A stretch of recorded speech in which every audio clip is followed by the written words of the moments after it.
Deus te abençoe. Amém.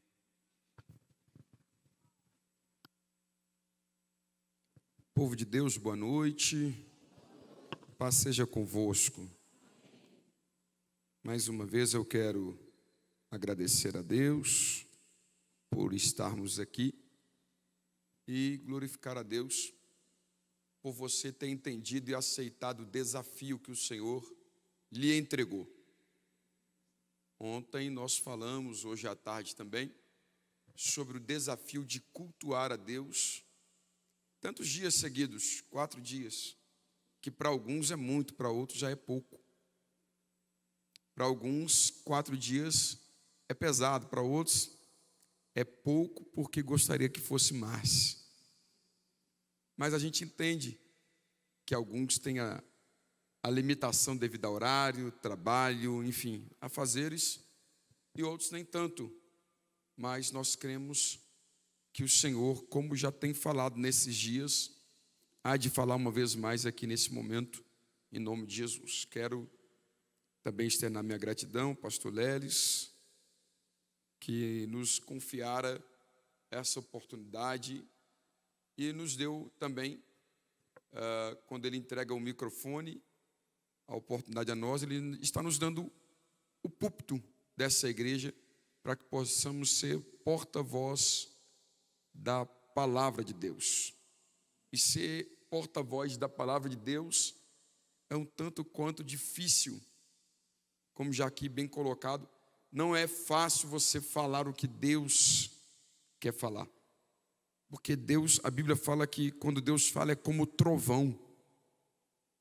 Então imagine você conseguir administrar Deus falar e conseguir transmitir. É um tanto difícil, porém nós cremos que o Espírito Santo há de interceder por nós e nos dar graça para o bom entendimento e aplicação. Porque se nós ouvimos e não aplicamos, nós estamos lançando pérolas aos porcos. Estamos desperdiçando a boa palavra de Deus. Amém? Então, minha gratidão a Deus. E hoje eu quero falar sobre um tema que eu acredito que vai falar ao seu coração. Abra, por gentileza, sua Bíblia em Êxodo, capítulo 1. Livro do Êxodo, capítulo 1, ou capítulo 1. Livro do Êxodo, capítulo 1. Quando você procura, alguém que estava aqui à tarde está aqui novamente? Alguém? Ali, lá, aqui também, ali.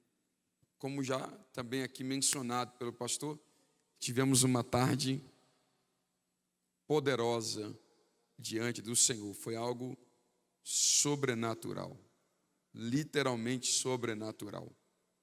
Foi muito forte o que Deus fez e nós cremos que agora não será diferente. Deus tem algo preparado para nós aqui nesse lugar, amém? Êxodo, capítulo 1 é um livro muito difícil de achar, eu vou te dar tempo. É só o segundo livro da Bíblia. Acabou o Gênesis, é o Êxodo. Capítulo 1, é só para te desarmar, meu irmão. Às vezes a gente tem que dar uma palavra para desarmar o irmão, né? Eu estava dizendo para o pastor que em alguns lugares que a gente chega, e mineiro é muito assim, né? Eu sou mineiro. O mineiro, ele é muito recatado, né? Ele é bem comedido, né? Aí ele fica olhando e fala, será que vem alguma coisa boa de Nazaré? Aí quando acaba o culto, a irmã está com a maquiagem toda borrada, a chapinha suada, o irmão com a gravata torta. E aí ele vê, né? Não, Nazaré, vem alguma coisa boa, nem que seja carpinteiro. Amém? Êxodo capítulo 1, todos acharam? Alguém ainda procura? Verso 15. E o rei do Egito falou às parteiras das hebreias, das quais o nome de uma era Sifrá e o da outra Puá, e disse: quando ajudardes no parto as hebreias, e as virdes sobre os assentos, se for filho, matai-o. Mas se for filha, então viva. Olhe para cá, porque hoje eu quero falar sobre sonho, projeto, e como a gente está num momento propício a projeto, eu quero falar sobre isso, porque nós projetamos, e projetar, planejar, é algo que está no coração de Deus. Quando Deus projetou o tabernáculo, está lá em Hebreus capítulo 8, se eu não me engano, ele falou assim: Moisés, eu vou te dar a planta, e você vai fazer semelhante ao que tem no céu. Então o tabernáculo de Moisés é o genérico do tabernáculo que tem no céu. Vou repetir. O tabernáculo de Moisés é a cópia autenticada por Deus do tabernáculo que tem no céu. E o tabernáculo de Moisés, Deus vai dar com riqueza de detalhes a construção do projeto que Deus quer. E aqui entra militância entre eu e Deus, quando eu faço, porque se fosse eu fazendo como você, talvez a gente queria fazer com o MDF, que é uma boa madeira para construir, ou uma sucupira. Aí Deus pega a acácia e fala: Moisés, tu vai fazer o tabernáculo com a acácia. Fala para alguém: acácia. Por que acácia? Porque a acácia é uma madeira cheia de nós, e é uma madeira de difícil trabalho artesanal. E não foi por acaso que Deus quis usar a acácia, era proposital. Me explica? Explico. É só você olhar para a arca. A arca é feita de acácia. Quando Deus mandou Moisés construir a arca, ela era acácia. Aí Deus falou: cobre ela de ouro por dentro e por fora. Porque a acácia, cheia de nós, ela representa o homem cheio de imperfeições. E o ouro representa Deus, que cobre a imperfeição do homem quando se conecta o homem em Deus através do Espírito. Vou falar em português. Quando o ouro cobre a acácia, Deus está dizendo: tu és imperfeito, mas mesmo sendo imperfeito, eu decidi te amar. Eu te decidi te cobrir com a minha perfeição. Perdeu a oportunidade da glória. Então, quando Deus viu a acácia cheia de nós, é o homem cheio de manias, é o homem cheio de imperfeições. E é essa militância minha para com Deus. Qual é? É eu querer fazer do jeito que eu acho que é certo, e é eu fazer do jeito que Deus sabe que é certo. Vou falar de novo. O tabernáculo, Deus colocou a cortina, mas Deus nunca quis a cortina, porque a cortina separava o homem dele. Mas para Deus não matar o homem, Deus colocou a cortina. Por quê? Olha que forte. Tem gente que está entendendo ali, ó. Quando o homem ia para o sumo sacerdote, e eu vou pregar, não estou pregando não. Quando o sumo sacerdote ia para o tabernáculo oferecer a sua adoração a Deus em busca do perdão, o primeiro lugar que ele passava era o altar do sacrifício. Qual era? Altar do sacrifício. Porque ninguém chega diante de Deus pedindo, chega oferecendo. Você está no culto ou não? Quem está morto, diga amém. Só para saber. A gente não chega diante de Deus pedindo, me dá, eu quero, eu preciso. Não. Eu chego oferecendo. Olha Jesus ensinando a oração em Mateus 6. Pai nosso que estás no céu, santo é o teu nome. Antes de eu pedir, eu reconheço quem é Deus, que a paternidade dele está sobre mim e que o nome dele é santo. Então eu não chego pedindo, eu chego oferecendo. E a adoração é muito mais do que palavras. A adoração está no campo das atitudes.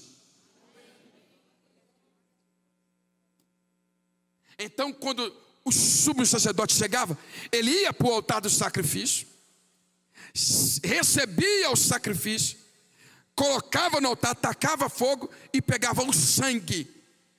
Porque sangue na terra clama justiça, mas sangue no altar clama por Deus. Quando Caim matou Abel, Deus falou assim: cadê o teu irmão? Cadê Abel? Porque a terra está gritando o nome dele. Mas quando Elias orou, nada aconteceu. Mas quando ele colocou sacrifício no altar e jogou água, que é uma coisa incomum, ninguém nunca jogou água no altar, mas a água de Elias valia muito mais do que a gente pode oferecer hoje. Por quê? Porque o mesmo Elias falou assim: não vai chover sobre a minha palavra. Sabe o que está dizendo? Eu estou trancando o céu e não é no nome de Jesus, é no nome do Elias. Aí Deus falou assim: como eu tenho compromisso com a sua palavra, Elias, o céu está trancado, não chove nada. E água naquele tempo estava valendo ouro. Então ele coloca sacrifício. Mas se tem uma coisa que mexe com Deus, é quando eu ofereço aquilo que me custa. Quando ele coloca a água, ele está dizendo: mais do que o sacrifício, eu vou colocar aquilo que está valendo muito mais do que o sacrifício. Porque se não tem água, tem escassez de água, é crise hídrica. Se tem crise hídrica, a água está custando caro. E se está custando caro, eu vou colocar no altar. Porque o que eu não posso fazer, o altar faz. Então quando Caim mata, a terra clama por justiça. Quando o adorador coloca o sangue no altar, o altar clama por Deus. Quando ele sacrifica, o sumo sacerdote vai para a pia de bronze, se lava, se adorna com as roupas sacerdotais, coloca o peitoral sacerdotal, a ombreira com as placas de ouro sacerdotais, a mitra com a placa de ouro sacerdotal, ao Deus de Israel está escrito nela, e entra amarrado pela cintura com o sangue na mão. Ele passa pelo átrio e entra no lugar santo. Ele chega na mesa dos pães da preposição ou pães asmos. Ele passa pelo altar do incenso e chega diante da menorá, que é o candeeiro ou candelabro. Depois de passar pelo candeeiro ou candelabro ou menorá, e ali ele só passa se a vida estiver diante de Deus, porque se estiver em pecado, o fogo do candelabro das 7 chamas consome ele. E é por isso que ele está amarrado pela cintura, porque quando ele está amarrado pela cintura e andando, a veste dele tem sinos e romãs nas pontas. E sino e romã é proposital, porque enquanto ele está andando, o sino está batendo a romã, está fazendo barulho, então Deus está aceitando. Se parou de fazer barulho, é porque a menorá lambeu ele com fogo. Parou de fazer barulho, tem que puxar ele pela corda amarrada na cintura para fora, levantar outro sumo sacerdote e começar tudo de novo. Quem está aqui? Tinha que tirar uma filma eles aí, ó. O olho dele está desse tamanho. Aí, quando ele passava pela menorá, era o último véu. Mas antes de chegar do outro lado, ele acendia o incenso. E tinha que esperar o incenso encher todo o lugar santo, passar pela fresta da última cortina, o último véu, e encher o lugar santíssimo. O salmista vai dizer isso: a tua fumaça me esconde. Por quê? Ele não poderia ver Deus, porque não há homem que veja Deus e viva. Deus disse isso para Moisés. Então enche de fumaça. Quando ele chegava diante do último véu, ele passava, estava a arca da aliança, do qual o seu nome é propiciatório, onde estão os 2 querubins talhados na mesma pedra, mas são 2, que olham para o centro da tampa, que é embaulada, E o sumo sacerdote com o sangue, ele vai passar o sangue nas 4 pontas da tampa propiciatória e dá 7 passos para trás. E quando ele dá 7 passos para trás, ele se curva. E aí, quando o sangue escorre para o meio da tampa, o querubim vê o sangue. Quando o querubim vê o sangue, toca o zap de Deus lá em cima, dizendo: pode descer, porque tem sangue no altar. Quando Deus desce, ele assenta na haste e assiste o sangue. Sangue é remissão. Quando o sangue vem, olha lá na cruz. Ninguém pegou. Olha para a cruz. O que é que tem que ser derramado na cruz? Sangue. Então, quando o sangue da tampa escorre para o meio, o querubim vê, Deus desce, o sumo sacerdote sai para fora e levanta a mão dizendo: Deus perdoou os nossos pecados. Então o povo vai celebrar. Porém, Deus nunca gostou do véu. É por isso que no alto do Gólgota, o tetelestai, que é uma das 7 frases de Jesus, não é está consumado, é está pago. Por que pago? O homem foi sequestrado pelo pecado, e só se paga sequestro com resgate. Oh glória! Com resgate, o preço. É por isso que Judas não recebe 30 moedas de ouro, recebe 30 moedas de prata, porque prata na Bíblia é resgate. Então quando ele pega a prata, ele está recebendo o preço do resgate. De quem? Do homem. Quando Jesus fala tetelestai, ele está dizendo: está pago. Qual dívida? A dívida do homem lá no primeiro Éden. Você não está no culto. Porque lá no primeiro jardim, o primeiro homem se escondeu. Sim ou não? O primeiro Adão se escondeu, mas o segundo Adão não se escondeu. O segundo Adão se expôs. Quando ele fala está pago, Deus lá no jardim falou: Satanás, você conquistou o direito de morte. Então toda alma pecadora, você vai poder ceifar. Direito seu conquistado. O salário do pecado é a... Aí Jesus, para revogar isso e abrir de volta o caminho para o jardim, o que ele faz? Ele se faz o pecado, o maldito, no meu lugar. Isaías 53. E ele levou sobre si todas as nossas enfermidades. O castigo que nos traz a paz estava sobre ele. Oh glória! Aí Deus falou: como você conquistou o direito de matar a alma pecadora, você vai ceifar todas. Mas no dia que você tocar numa alma sem pecado, você perde o direito de morte. Aí Jesus sobe na cruz, sem pecado, e fala: pode tocar, Satanás. Jesus morre, tetelestai, está pago. Aí agora, a partir de agora, o véu se rasgou, para que o homem tivesse livre acesso ao coração de Deus. Aí Romanos 8:1, você vai dar glória de crente. Aí Romanos 8:1 vai dizer: portanto agora não há nenhuma condenação para aqueles que estão em Cristo Jesus. Porque a condenação que estava sobre nós, ele pagou.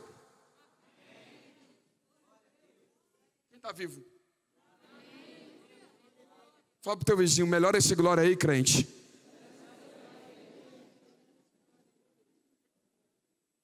Vou pregar.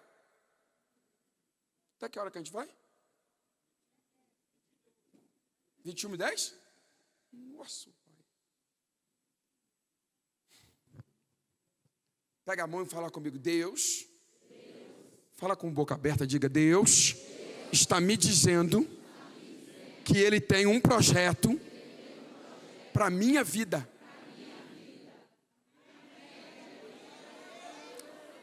Deus tem o quê? Deus tem o quê? Você está disposto a abrir mão dos teus para fazer o projeto de Deus acontecer na tua vida? Qual é o projeto desse povo de Israel? Chama-se Moisés. Porque Moisés no hebraico é o quê? Libertador. E o povo é escravo, o povo é execrado, o povo trabalha 16 horas, come uma refeição por dia, o povo não tem direito trabalhista, o povo só pode fazer o quê? Clamar. E aí Deus, a Bíblia fala que Deus ouviu o clamor do povo. E existe 3 estágios que eu não vou poder falar por causa do horário. Mas existe 3 estágios para você falar com Deus: oração, clamor e súplica. Todo dia eu falo sobre isso. E tem coisas que você fala que fica vazio perto daquilo que você faz. Porque tem coisas que você faz que fala muito mais do que aquilo que você consegue pronunciar nas suas palavras. É só você ler Hebreus. O que fala não é a oração de Abel, é a oferta de Abel. Até os dias de hoje a oferta de Abel fala. Por quê? Ele chegou no altar com o holocausto. Com o quê? E o holocausto tem que ter 3 coisas. A oferta de holocausto, ela é em 3 dimensões: física, líquida e a gordura. Carne, física, líquida, sangue e gordura. Por quê?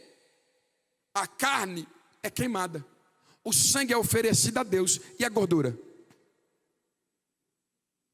O sacrifício dos santos vai subir como aroma. A gordura é o aroma que chega até diante de Deus. É por isso que Deus aceitou a oferta de Abel, porque Caim não tinha gordura, mas Abel tinha gordura. E Deus não ouve muito o que você fala, Ele sente mais o que você oferece.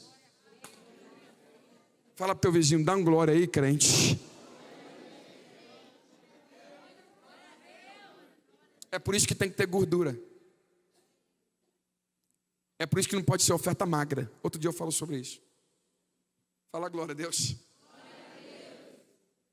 Então, quando Deus cria o projeto, é o projeto dele.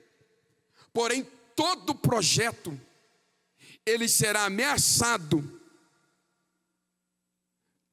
pelo espírito maligno que vai tentar abortar cada um dos seus sonhos e projetos. Cada um. Ramsés, que é o faraó, vai baixar um decreto e vai dizer: todo menino que nascer dos hebreus, mata. Mas se for menina, viva. Por quê? Porque ele sabe. Eu vou falar isso aqui, alguém vai dar glória. Se não der, porque o negócio está ruim para o seu lado. Até o inferno sabe quando um projeto de Deus está para nascer. Até Satanás sente que o ambiente espiritual está gerando um projeto de Deus. Eu vou falar até alguém entender. Até o inferno reconhece que os céus estão trabalhando para se gerar um projeto de Deus. Então, quando Moisés vai nascer, Faraó olha e fala assim: os hebreus são mais numerosos do que nós, e são mais fortes do que nós. Por quê? Eu estou na terra da minha dor, eu estou na terra da minha guerra, eu estou na terra da minha luta, mas isso não me impede de crescer. Eu vou falar para quem está no culto. Isso não te impede de crescer. Pastor, eu estou no lugar onde trabalho, onde todo mundo é ímpio, mas isso não vai te impedir de crescer. Eu moro num lugar que o bairro não é muito bom, mas isso não vai te impedir de crescer. Porque tu não vai crescer na tua força, tu vai crescer na força de Deus.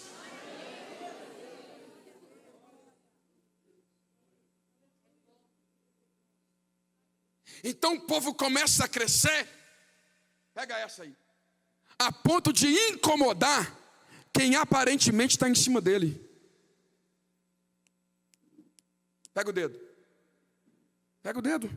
levanta o indicador aí, faz assim, ó, forte, fala assim: funciona tic-tac. Agora vai. Ter alguém acima de mim não quer dizer que eu não vou crescer. Na verdade, deve ser o motivo pelo qual eu vou ter combustível para querer crescer. Porque você cresce mais é na adversidade. Quando você está na prova, você ora mais, você jejua mais, você vai mais na igreja, você passa a ser dizimista fiel que você nunca foi. Sim ou não? Só que o diabo está dizendo, está pensando que te colocar na prova, ele vai te matar. E na verdade ele está te aproximando de Deus. Porque orar mais é aproximar de Deus. Jejuar mais é renunciar à própria vontade. E no culto mais é ouvir a palavra diz, a palavra de Deus diz que a fé vem pelo ouvir e no ouvir a palavra de Deus, continuidade. Então até o que era para ser maldição vai se tornar em bênção. É para quem crê. Então deixa eu correr. Quando Moisés está para nascer, chega 2 parteiras na casa de Joquebede. E mulher na Bíblia é igreja, tipifica a igreja. E se a Joquebede não gera filhos, ela é uma mulher estéril. Vou falar em português. Se você como igreja não gera filhos, você precisa orar para Deus abrir o seu útero. Fala para alguém aí, ora para Deus abrir o seu útero. É difícil ganhar alma? Sim ou não? Você está desatualizado. Nunca foi tão fácil ganhar uma alma. O mundo está prostrado. Só que nos falta, sabe o quê? Ousadia. Você tem ousadia para poder ir lá no seu gerente e falar assim, dobra aí o meu limite do cartão? No seu patrão falar com ele, aumenta o meu salário? Você tem a ousadia de vir no pastor Lélis e falar, me empresta um dinheiro? Mas você não tem ousadia para poder falar, Jesus te ama. Jesus quer mudar a sua história. Jesus quer abençoar a tua casa, quer te salvar. Aí você vai dizer para mim, sabe o que, pastor? Eu já preguei. E se eu pregar demais, eles vão me chamar de chato. Só que um dia alguém vai dizer para você, obrigado por ter sido chato comigo. Porque a sua chatice me fez chegar onde eu estou hoje. Eu estou em Jesus. Hã? Então quando as parteiras chegaram, olha aqui, presta atenção para você entender.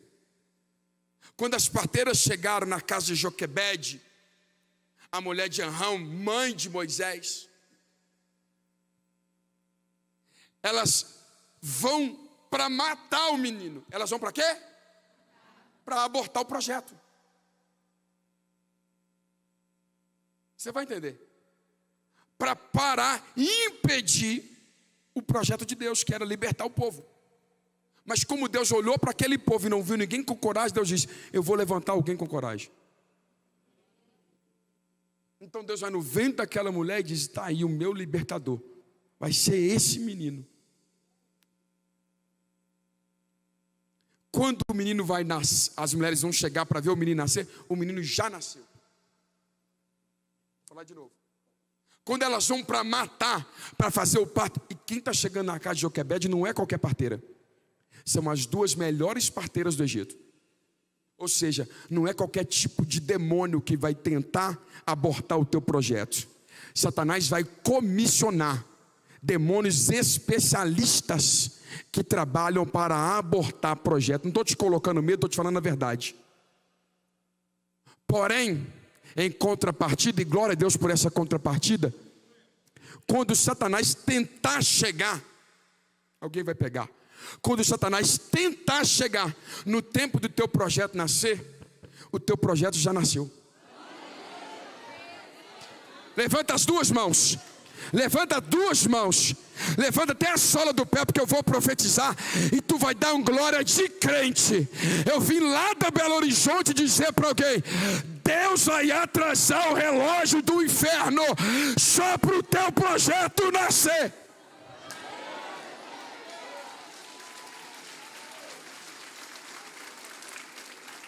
Fala um glória a Deus aí de crente.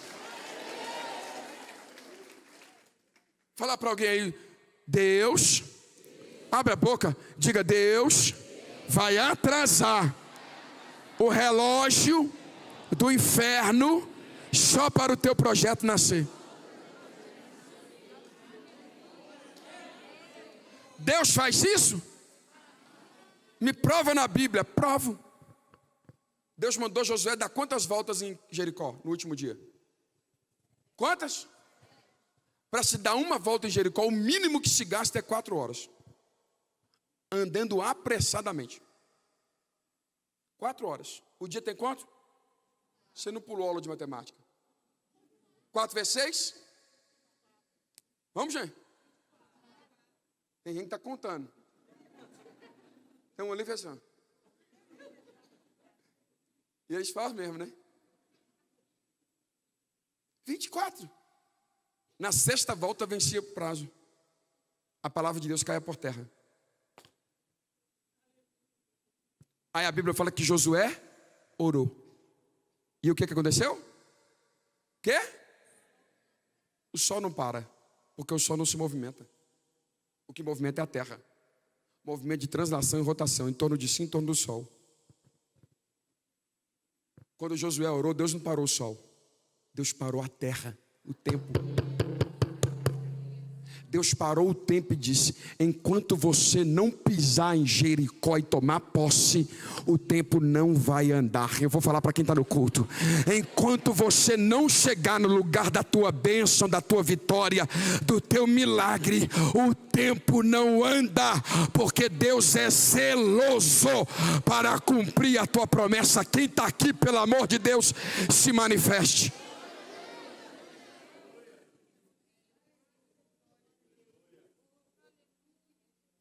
Então, Deus atrasa o relógio das parteiras. Quando ela chega, o menino já nasceu.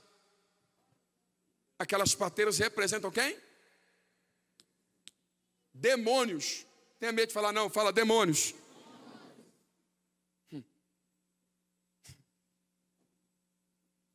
Porém, olha que forte, irmão. Quando elas chegam e veem o menino, a Bíblia fala que as parteiras do Egito, de Ramsés, de Faraó, elas temeram Deus de Israel.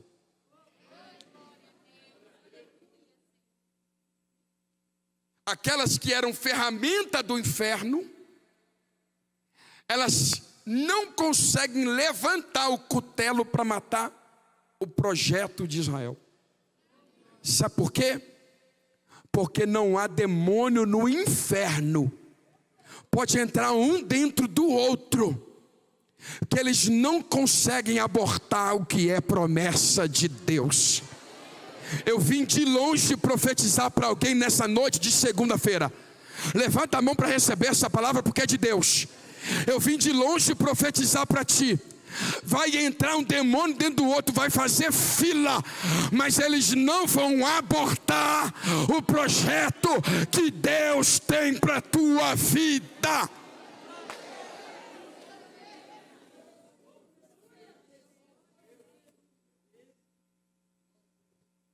Elas temeram, está no texto.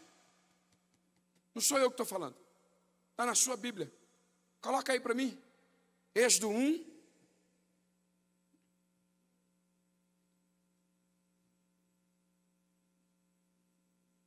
Verso 17. Olha lá. As parteiras, porém, temeram. Quando você vai ver a Bíblia falar aqui no Pentateuco ou na Torá, como você conheça, fazer referência a Deus com D maiúsculo, é o Deus de Israel. Com D minúsculo, é os deuses do Egito. Olha lá, D maiúsculo.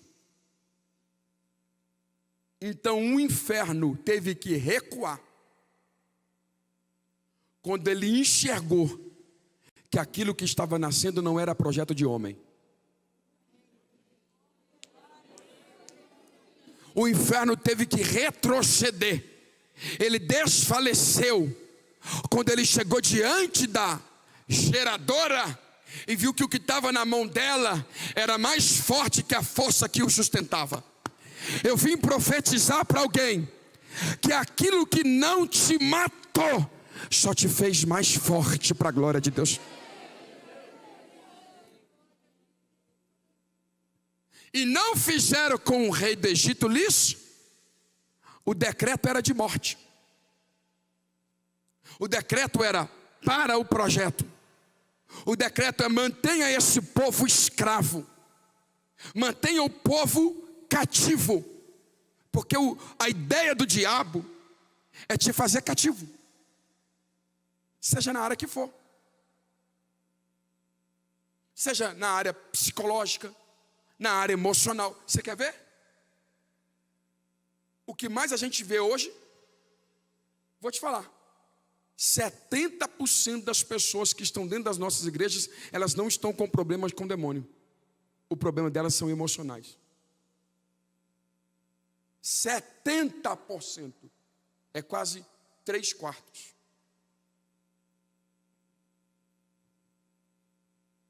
Estão com problemas emocionais. O que mais a gente vê hoje? Mulheres que estão sendo abusadas, e quando eu digo abusadas não é no termo físico só, psicologicamente, emocionalmente. Elas se tornam reféns do relacionamento, de tamanha forma que o diabo usou o suposto companheiro para diminuí-la, para submetê-la, e ela não consegue sair do relacionamento. Por quê? Ficou cativa, está presa. O relacionamento faz mal para ela, mas ela não consegue sair. Tudo aquilo que te afasta de Deus não vem de Deus. Talvez eu estou falando para alguém aqui que o seu relacionamento está te afastando de Deus. Está te afastando de Deus, não vem de Deus. Porque o que Deus dá não subtrai nem divide, acrescenta. A vontade de Deus, ela é o quê? Vontade, não é permissão. Uma coisa é Deus permitir, outra coisa é Deus ter a vontade. Quem está no culto, diga amém. Amém. Quem está morto, diga amém. Estou de olho aqui agora. Então, para a gente concluir, o que é que o texto está falando? Coloca aí para mim o verso de número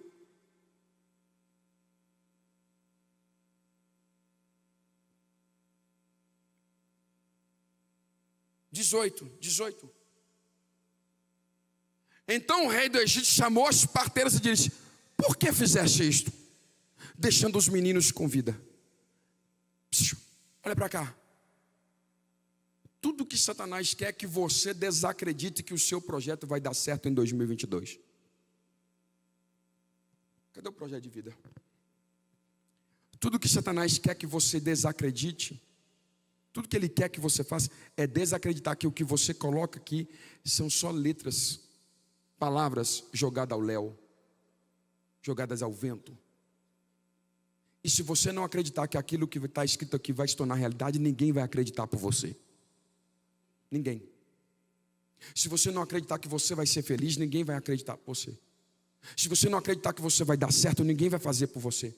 Se você não acreditar que você vai romper, vai prosperar, ninguém vai fazer por você. A primeira pessoa que tem que acreditar no seu sonho é você. Olha, escuta isso. Em 2015, quando veio aquela crise no Brasil, lembra? Estourou aquela crise financeira no país. Todo mundo ficou. E a palavra, escuta isso. A palavra crise, ela denota para dois extremos. Primeiro, caos, miséria. Entenda bem, tá? Desgraça. Pastor Paulo fala palavra, não é palavrão não. Ela denota para um extremo, caos, miséria, desgraça, ruína.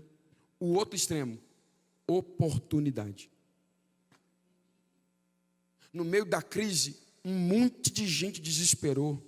Vendeu empresa, foi embora para o exterior, e foi para a Europa, e fez isso e foi aquilo.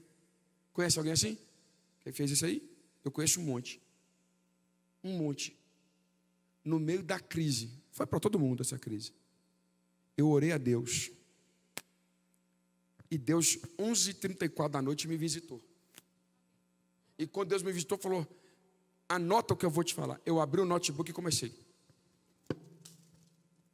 4h35 da manhã eu acabei de escrever o que Deus está me dando. Naquele momento eu tinha digitado a minha escola de futebol e um projeto social dentro da escola de futebol. Eu abri a escola de futebol no meio da crise. Deus me deu 53 alunos no meio da crise. Pagando mensalidade em dia. Eu empreguei 7 jogadores, inclusive na Europa. E Deus me fez prosperar no meio da crise, porque enquanto tinha gente reclamando, eu estava aproveitando a oportunidade. Falar para alguém aí, a crise, não fala com a boca aberta, aponta para ele, não aprende não. Não aprende isso não, faz hoje. Aponta para ele. Aponta, você não apontou. Aponta aí para alguém. Se ele achar ruim, fala para falar comigo. Aponta. Fala para ele assim, a crise só vai revelar quem é e quem não é.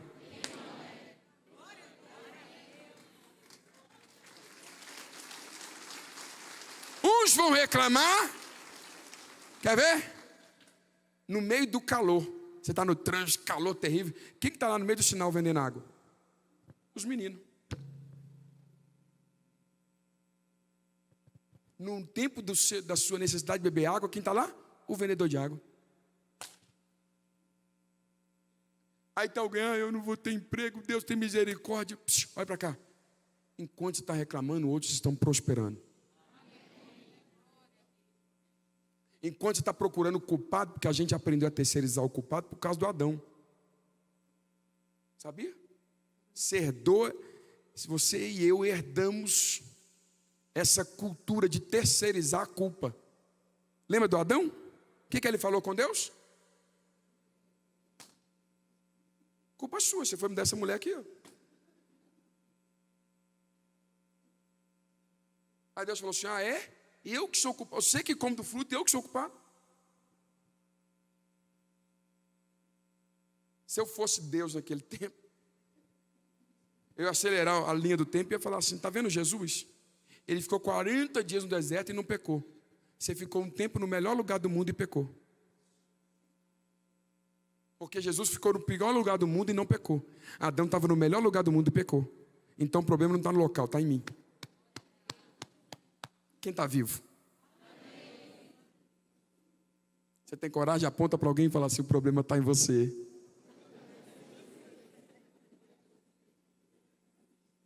É duro ouvir, mas é a verdade. A gente quer ter... Lembra quando você era criança, os homens, né? Não tem menina aqui mais, os homens. Quando jogava bola, chutava a bola na janela de alguém, quebrava, não fui eu não, hein? E era ele que chutou. O primeiro a falar que não foi é o que chuta. Hã? Quebrava alguma coisa em casa, a irmã mais velha falava assim, fui eu não, foi a mais nova. Ó. Terceirizamos a culpa. Então preste atenção. O povo estava em crise, não deixou de crescer. Estava em terra peregrina, não deixou de crescer.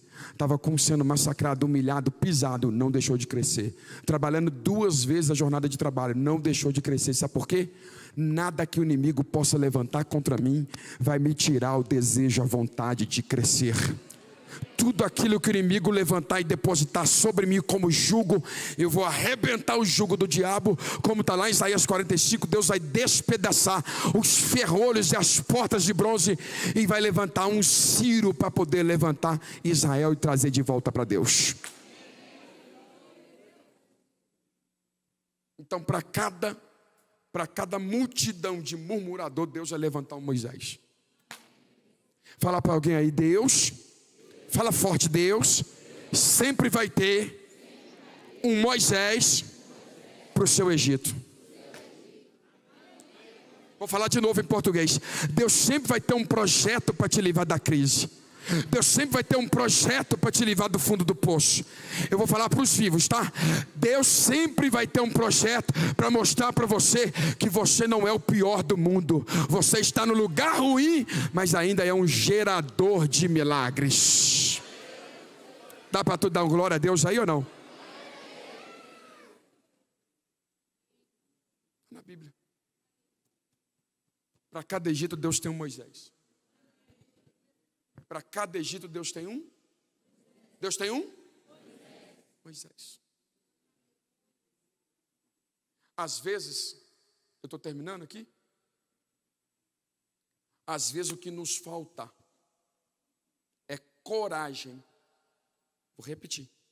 Coragem de olhar para o Egito que está nos oprimindo e dizer para ele: você é grande, você é forte, você tem até algum poder, mas tudo isso é motivação para eu lembrar qual é o tamanho do Deus que eu sirvo. Quem é o Deus que eu sirvo? Porque a gente dá muita honra para o nosso adversário e a gente esquece do nosso Deus. A gente dá muita ênfase para o cenário e esquece que quem chegou é o protagonista. Não entendeu? O cenário de João 11 qual é? Cemitério de Betânia. Quem chegou? A vida. O cenário é morte. Quem chegou? A ressurreição. O cenário é de Lázaro, mas quem chegou? Jesus. Pega a mão. Estou sentindo Deus aqui. Sinto Deus aqui muito forte.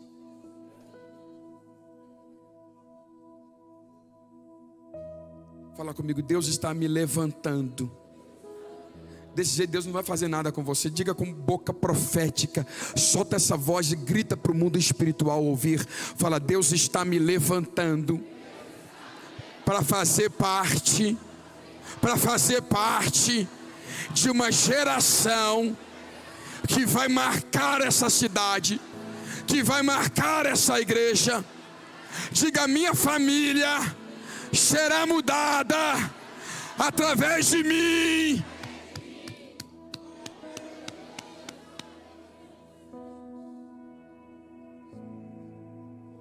Deus está levantando aqui uma geração, pastor.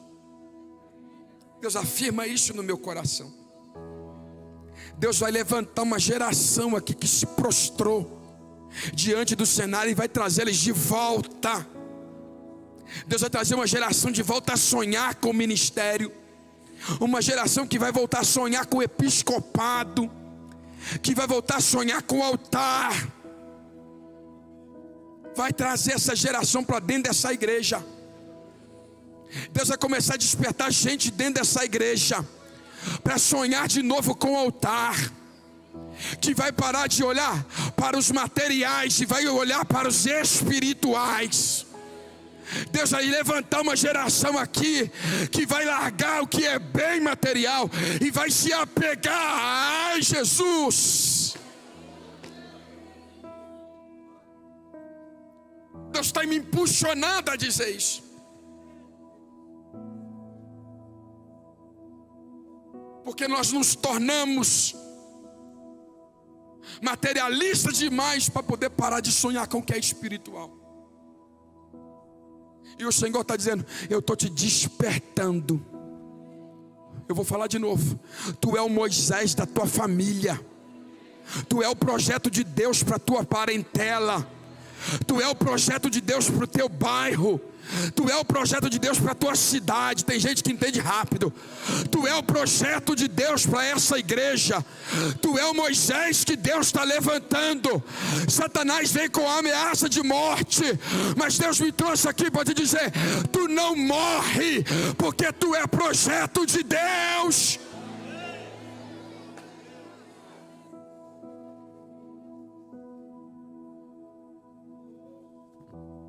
Fica de pé no seu lugar.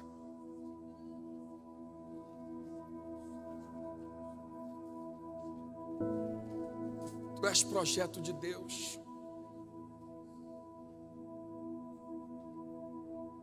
Eu anotei aqui algumas coisas que eu nem falei. Falar para alguém toda vez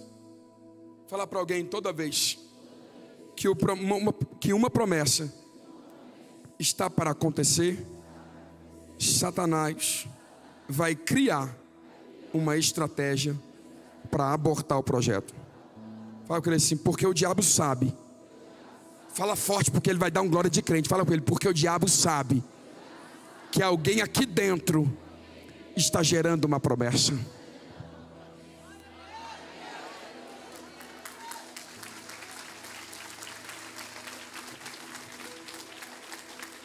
Quando eu falo de gerar, não é no físico. Porque para algumas mães, o gerar, a mãe Raquel, ela queria gerar para o seu ego ser alimentado. A mãe Ana queria gerar para glorificar o nome de Deus. A Raquel fala, me dá filho, senão eu morro. A Ana não, a Ana fala, me dá filho para eu glorificar o teu nome e mostrar que tu és Deus. Porque o projeto que Deus me dá não é para minha glória, é para a glória dele. Você tem projeto? Você tem sonho? Hã? Porque se você não sonha, desculpa a minha franqueza, mas se você não sonha, você está morto e esqueceu de cair. De verdade. Porque o que nos faz levantar todo dia é os nossos sonhos. É o sonho de ver a nossa família no altar. É o sonho de ver o nosso casamento abençoado, aliançado, alicerçado em Deus. É de ver o nosso ministério fluir para a glória de Deus. É de ver a nossa vida financeira ser abençoada para a glória de Deus. O que nos faz sonhar, é o próprio Espírito de Deus. Lembra de José? José era o sonhador. Até para os irmãos dele, ele era o sonhador. Porque geralmente quem desacredita do seu sonho é quem está do seu lado. Porque ele não tem coragem de sonhar. E ele se incomoda quando você conta o seu sonho. Porque o sonho dele é ter um Chevette e o seu é ter um Corvette. Eu ouvi isso um dia. Perguntei para o menino qual era o seu sonho. Ele falou Chevette. Eu falei, está repreendido. Isso é contra o Chevette? Não, nada. Mas por que pedir tão pequeno se sirva um Deus tão grande? É aquele irmão que entra aqui na igreja e fala, pastor Leles, olha para mim, me arrumar uma irmãzinha e comprar uma casinha e ter um carrinho e fazer 22 menininhos.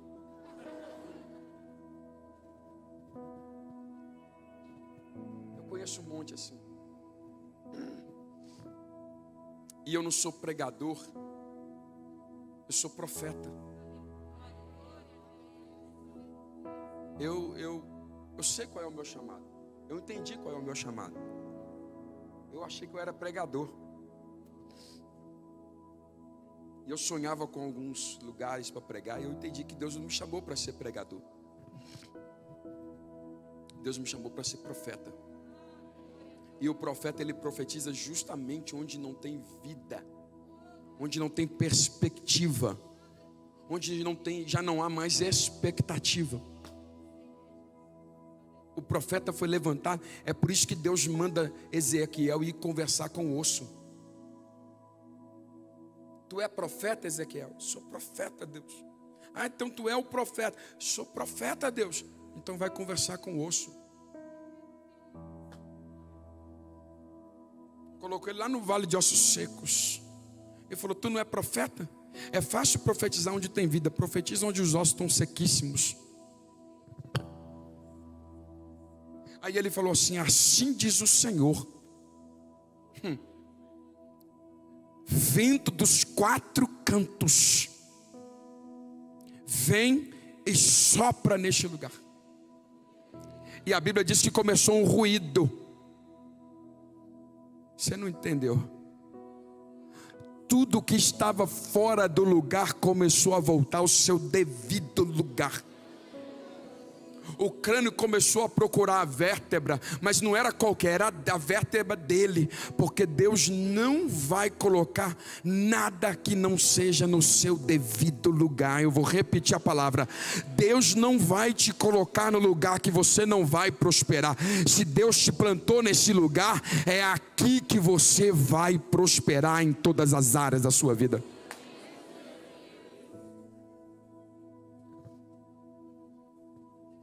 Eu preciso fazer uma oração.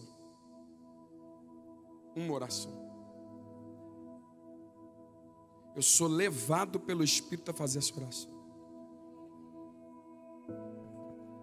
E eu aprendi uma coisa: eu não preciso de Jesus, eu dependo dele. E eu não aceito Jesus, é Jesus que me aceita. Eu que sou a acácia, e ele é o ouro. A acácia sem o ouro é uma madeira imperfeita para ser trabalhada. Agora com o ouro esconde a imperfeição da acácia. O ouro esconde as falhas da acácia. É por isso que Jesus não veio para quem está bonito, são perfeito. Jesus veio para os imperfeitos, doentes, os sobrecarregados. É por isso que você não fica santo para vir até Jesus. Você vem até Jesus para Jesus te santificar. Porque um dia eu estava pregando e um rapaz falou: pastor, eu vou largar a cocaína, a bebida, depois eu vou até Jesus. Eu falei assim: é muito tempo para o diabo te matar. Vem cheirando, vem bebendo. Pastor, mas se eu aceitar Jesus assim? Você está bebendo cachaça e depois que você aceitar Jesus, a obra já não é mais comigo, é do Espírito Santo. E quando ele fizer a obra, tu para de beber cachaça e vai tomar Santa Ceia.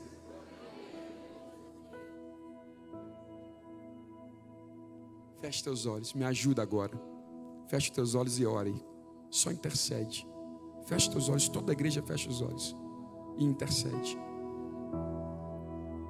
Porque se o Espírito está me levando, é porque ele me trouxe de longe com uma missão: de falar para você que Jesus não aceita te perder. Ele não abre mão de você. Ele não desiste de você. Um alto preço foi pago. Um alto preço foi pago. Lá no alto do Gólgota. Para que você fosse alcançada. Para que você fosse alcançado. E eu não estou falando de você, para você de uma religião. Porque Mahatma Gandhi não morreu por você numa cruz. Maomé não morreu por você numa cruz. Kardec não morreu por você numa cruz. Quem morreu por você numa cruz foi Jesus. Foi Jesus. Então eu não estou te convidando para uma religião. Eu estou te convidando para fazer jus o preço alto pago na cruz. Porque quando ele pagou o preço no alto da cruz, ele colocou, não foi só os cravos nas mãos dele. Ele colocou o teu nome nas mãos dele. O teu nome está lá. Eu vou falar isso aqui de novo. O teu nome está nas mãos dele, cravado nas mãos dele. Então eu quero orar por você, olhos fechados, para você não constranger ninguém. Eu quero orar por você que está afastado de Jesus. Você que se afastou de Jesus, não importa qual seja o motivo, não importa o porquê você se afastou de Jesus. De todos os motivos que você apresentar, eu vou te dar um motivo para você tomar a decisão por Jesus. Ele é o único que te amou primeiro.